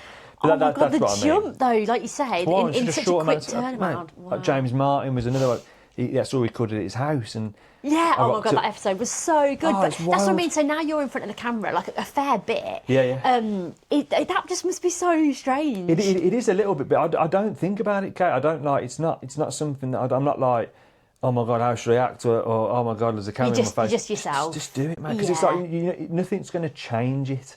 So I always say, like, if you're there and they've asked you to come on their show, to cook, to speak, to whatever, it's like they're asking you. Yeah. So whatever they've seen or whatever they've heard, just they must like it, they must want it in some aspects. Just be you. And the mad thing about James was that I rocked up. I'll try and sort of shorten this, but I rocked up.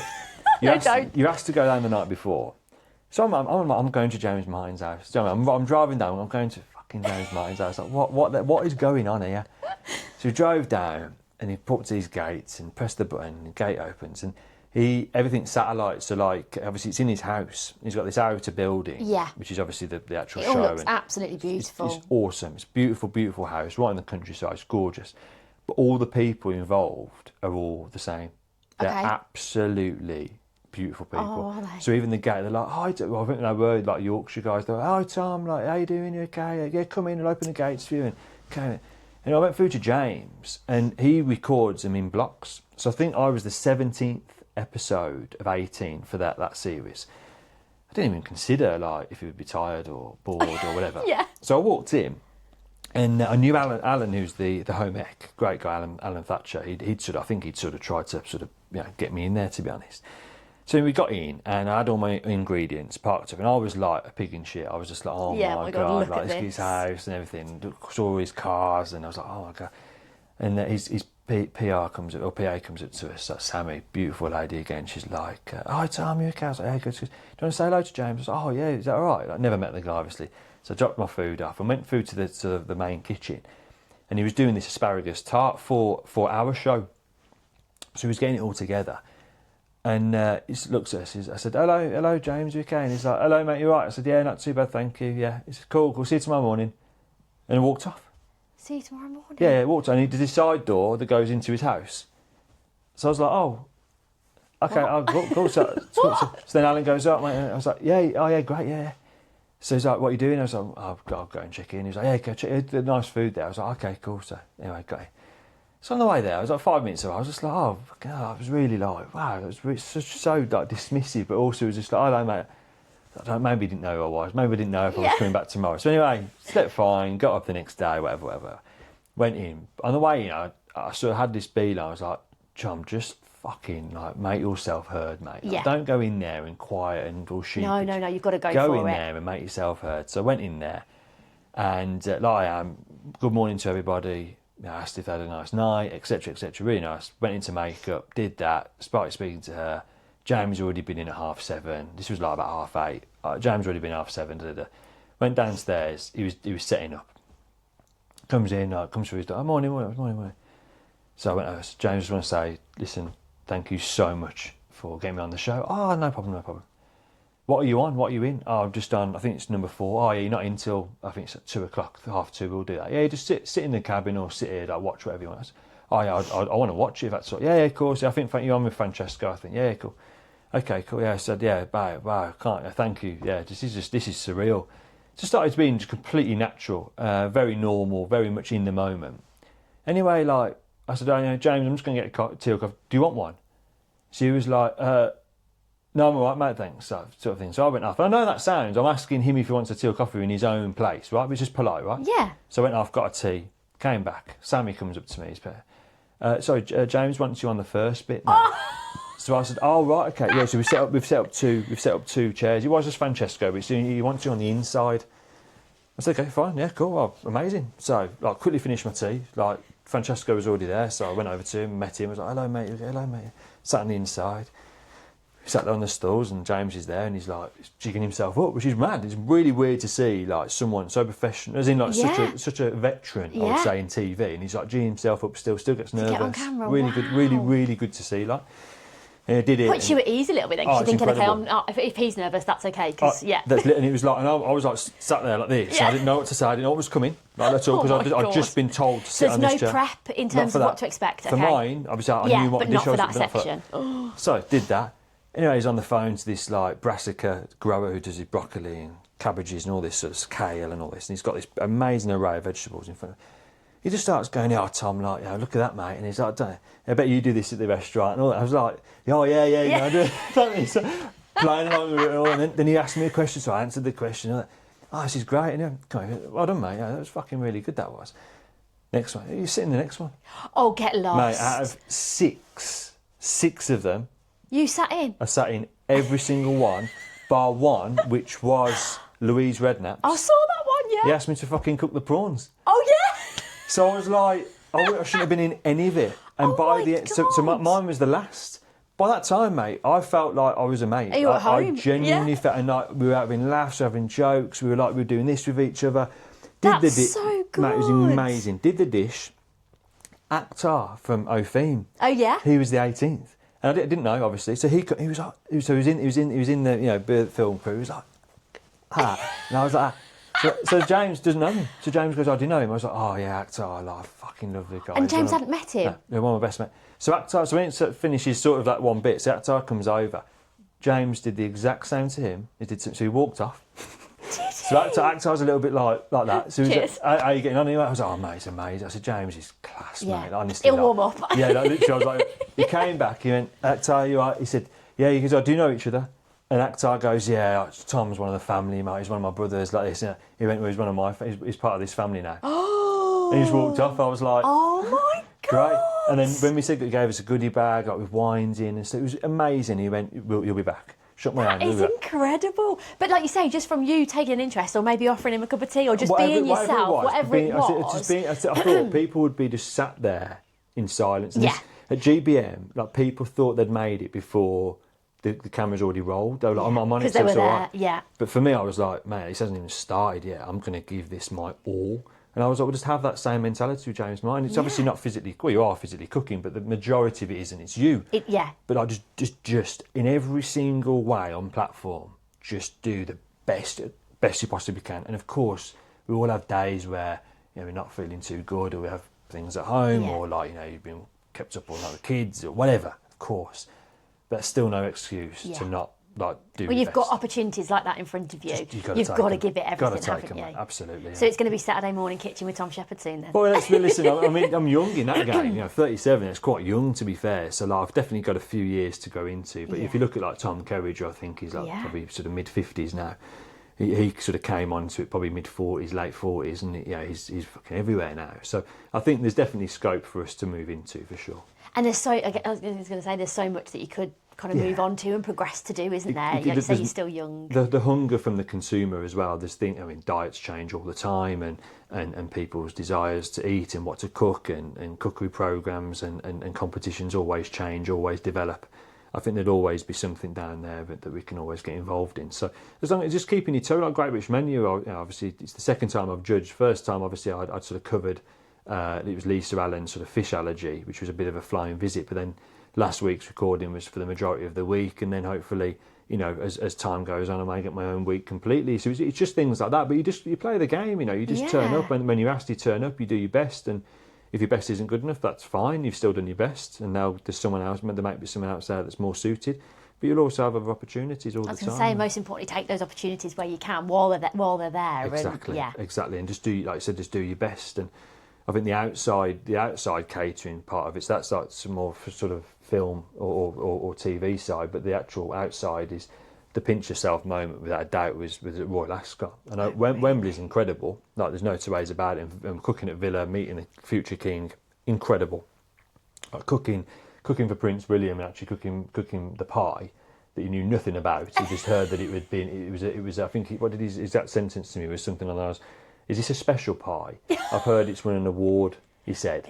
And I said, sort of. It's won a competition on TV, but don't worry about it. Have you eaten it? He's like, it was delicious. I was like, that's enough all for that me. matters, So I had a photo with him, which was pretty special. But so there's the elements, but actually, when I was cooking at Royal Ascot, and the Latimer, the first 2-star restaurant, is literally, it's the next couple of villages on from Royal Ascot. So Ascot, I think, Sunningdale is Bagshot was where Latimer is.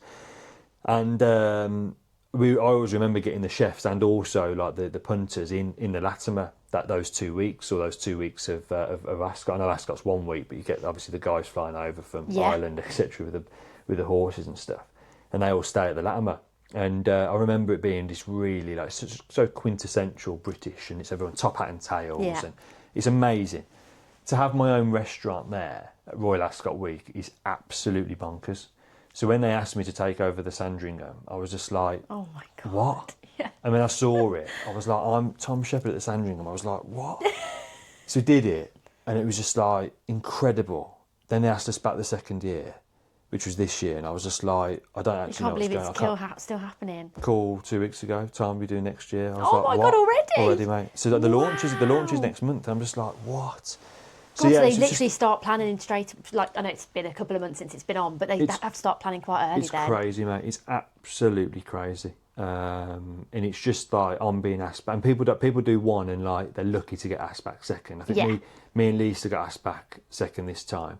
The others are like, we're talking Raymond Blanc, we're talking like Simon Rogan, 3 Michelin-Starred. These are the people who get asked back.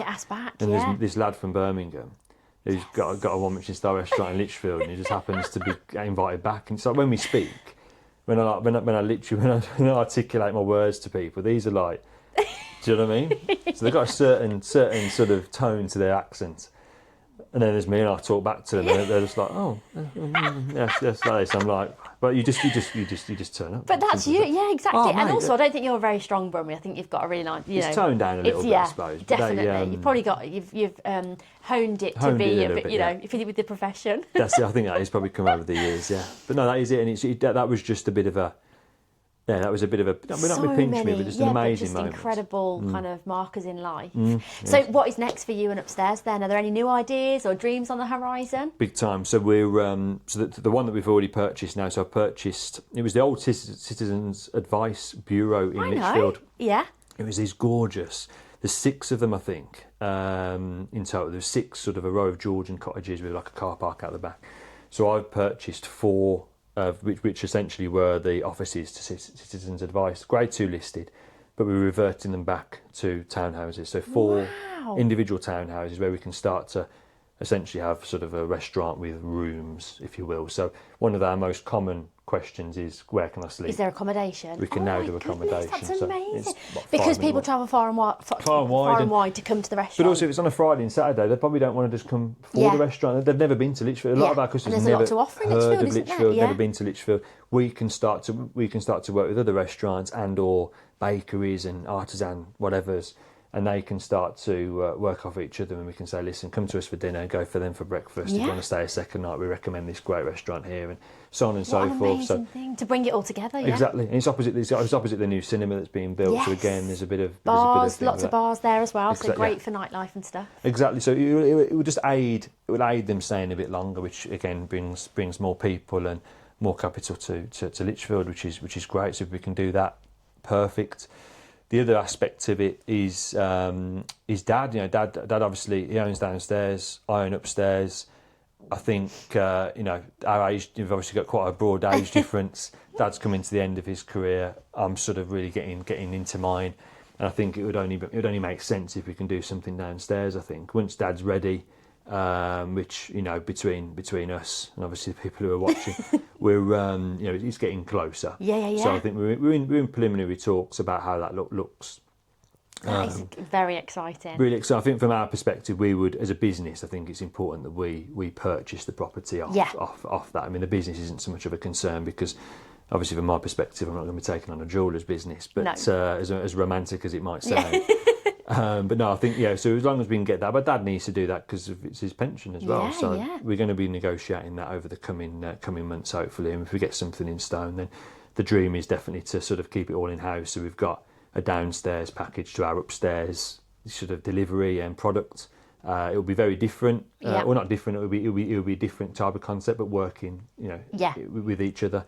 So more of a drinks bar venue, I think, downstairs, and with those internal staircases, it will be just effortless at coming upstairs. So. Did you ever get that door that was weathered shut open? Yeah, that's the front door. Oh, is it? Oh my God, that's the front door. way. Yeah, so that was the last door to open. Yeah, it was weathered shut. We couldn't get the locks. We had to get the locksmith from Lichfield to open it. And then when he was like, "This is completely," it's never going to do it. The rot that had gone into it just absorbed. It obviously absorbed into it and just massively enlarged it. But we were able to get it down. Yeah. Thank goodness. Literally, and replaced it with a half. Everyone would be going to the jewellers otherwise. That's what I mean. But no, they're the plans. And from a personal perspective, I think there's some real value in what you mentioned earlier about the work-life balance. I think it's as the business continues to grow, I certainly not stepping away from the business at all. On the contrary to that, I'll be more involved with the business, but maybe not there every single day, every minute. Grace is 6.5. Wow. Charlie's got her own business with drinks. So it's like I want to be supporting those and helping those where I can as well. And I think that's what's important. And for me, that's what I want to do. But I also want to give people the opportunity upstairs to jump into my place as well. Not going to say no one's ever going to take over me or take on the responsibilities I take on. But at the same time, when I said about delegating earlier, I think it's important that you do put those people who are almost as passionate as you are about your business. Give them the responsibilities because they're wanting it and they deserve it. You've been lucky enough to have these opportunities. I mean, you've put yourself out there and you've made those things happen, but not everybody's got that in them. So, if you've got the opportunity to help them and give them that push because you think they're good enough or they deserve that, then why not? Absolutely. Well, when you said about deserving it, I think it comes with time, doesn't it? I think if someone's been there from the start and gone through what we've gone through, arguably they know just as much as you do about it, and they're going to come up with ideas and concepts that make sense. And it's important to listen, and it's forever changing. Every business is fashion. Every business grows. It's only going to grow if you start to let more people in to allow it to grow. Yeah, it's going to become stagnant if it's just from one person because you're not going to get any younger. That's the reality of it all. And I think it's important that you do really invest in that team, Yeah. Oh my God, the plans for growth sound very exciting. So finally, if you could give a bit of advice to your younger self, I mean, it sounds like you have always had, a lot of positivity and you've always kind of taught yourself in the right way and a lot of drive. But if they're, the 18-year-old that was starting out at Newhall, what would you say to them back then? Definitely, I think I would. Obviously, I didn't say this to myself at the time. Anyway, all I said was just stick to it. I was just like, stick to it, mate. Stick to it because there's two sort of parameters with that. One is because you're a bit like you've said to yourself, "This is the plan. This is the plan." And I'm going to do it. Yeah. But it's like, well, what else are you going to do? That was the other thing. So it's like if you don't stick to it, you're going to have to do something else. And what's that going to be? Exactly. Yeah. And you're going to find it. And it's just like, do you want to waste that time? And I'm quite time orientated. I don't like wasting time. I want to get on it. So I think as a younger self, it's just believe in the process always, and above anything is you get out what you put in. Yeah. That is business. That is life. You get out what if you put it in, you get it out. It's as simple as that. The harder you put in, the more you put in, the more you get out, and the better you get out. It is just how life works, and that's in people. The more you put into people, the more you get out into business. The more you put into business, the more you put into yourself, the more you get out of yourself. It's the exact same. So that's what I would definitely say. And I said through my 20s was hard with anxiety, but it's just that I constantly said to myself, "You got this, mate. This is all part of something. And as long as you're okay still, let's just keep to it." And that's exactly what I did. And some hard man, but I fainted about 3 or 4 times with it. Really, paramedics come out, and one paramedic from anxiety. The attack, I thought I was having that. My fear is dying. That's my fear. So when I'm in a place where that sort of really sort of promotes that feeling, if it's exhaustion or anything, or overwhelm or anything like that. Overwhelm and exhaustion with the two major factors. I'll be lying in bed and I'll be like shaking and stuff, and then all of a sudden, if I allow it to get on top of me, it'll then turn into an attack, and so I fainted a few times. Yeah, my gosh. But I remember the paramedics coming around. It was actually, he was like, "Mate, you have to stop. You have to start to recover and give yourself a chance. Your body's telling you enough's enough." I handed my notice at that point. I think I had about 2 weeks left. Wow. And this was mad. And I remember going into the following week where I said I was in the main kitchen, so my job had just started just to chill a little bit. Yeah. And I remember looking forward to those last 2 weeks. But I remember the paramedic said, "Mate, you need to stop." I said, "My notice is in." He went, "Thank fuck for that." Yeah. I took a month out before starting at Adams. Thank goodness. But you've got to listen to your body, haven't you? You have to listen to your mind and body. And if you feel it's right, just do it in so many different senses. But it's hard, but don't let them overcome you. Like that doesn't define you, does it? At all, mate. And I've had some really anxious moments where I've thought, "No, I'm not strong enough for this." But it's bollocks. It's you just getting on top of that is an enormous amount of strength. Absolutely. And just having it always puts in for me. It's you have one opportunity at life, and you just do the best you possibly can. You really honestly just do the best. Don't miss an opportunity. and just do the best you possibly can, because you just you get these opportunities, you want to take them. Make the most of it. Absolutely. Tom, thank you so much. This was absolutely fantastic conversation. I've loved hearing all your stories. It's nice one. And getting that real insight into what it takes to build something at your level. I'm very, very proud of what you've achieved, having known you for so long. I know. And I know that everyone listening will get such a lot from this chat. So thank you for joining us today. My pleasure. Thanks, Kate. Besties, how amazing was that? Tom has accomplished so much in his career, and he's certainly not done yet. I hope you all love listening to today's episode as much as I love recording it. If you did, make sure to follow, leave a review and share it with a fellow business bestie who would love it too. Until next time.